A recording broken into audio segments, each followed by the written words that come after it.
তো সবাইকে জানাই গুড মর্নিং। দেখো সকালে তো ঘুম থেকে উঠে ঘরটার আমার ঝাড়া কমপ্লিট হয়ে গেছে। তারপরে আজকে যেহেতু বৃহস্পতিবার, আর বৃহস্পতিবার মানেই তো লক্ষ্মীবার, তার জন্য আজকে দেখো ঘরগুলো একটু ভালো করে মুছে নিচ্ছি। আর আমি তো মঙ্গলবার আর বৃহস্পতিবার আর শনিবার করে ঘর মুছি, আর আজকে ছিল বৃহস্পতিবার, তার জন্য দেখো আমি এদিকে সব ঘরগুলো মুছে নিব।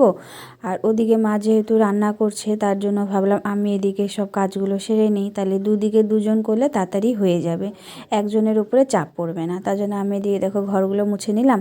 আর এদিকে রান্নাঘরে যাই দেখি মা হচ্ছে মশলাটা ভাজছে। আর এই মশলাটার কার গন্ধ ভালো লাগে বলো তো? আমার তো একটুকু ভালো লাগে না। তারপরে দেখো এদিকে আমি জামা কাপড় ভিজাইছিলাম, ওগুলো হচ্ছে ভালো করে একটু ধুয়ে নিব। আর ভালো করে না ধুলে না একটু ফেনা ফেনা থেকে যায়, তার জন্য আমি দেখো একটা একটা করে ভালো করে জামা কাপড়গুলো ধুয়ে নিচ্ছি জল পাল্টে পাল্টে। তারপরে দেখো এদিকে হচ্ছে কি বলো তো, আমাদের বারান্দাতে তো বেশি জায়গা নেই, তার জন্য যেগুলো হালকা ছিল শোকেসের কাভারগুলো, ওগুলো হচ্ছে বারান্দাতে ভালো করে মেলে দিচ্ছি। আর রোদটাও কিন্তু খুব ভালো ছিল। আর বাদবাকি জামা কাপড়গুলো যেগুলো ছিল ওগুলো হচ্ছে আমি ছাদেই মেলবো।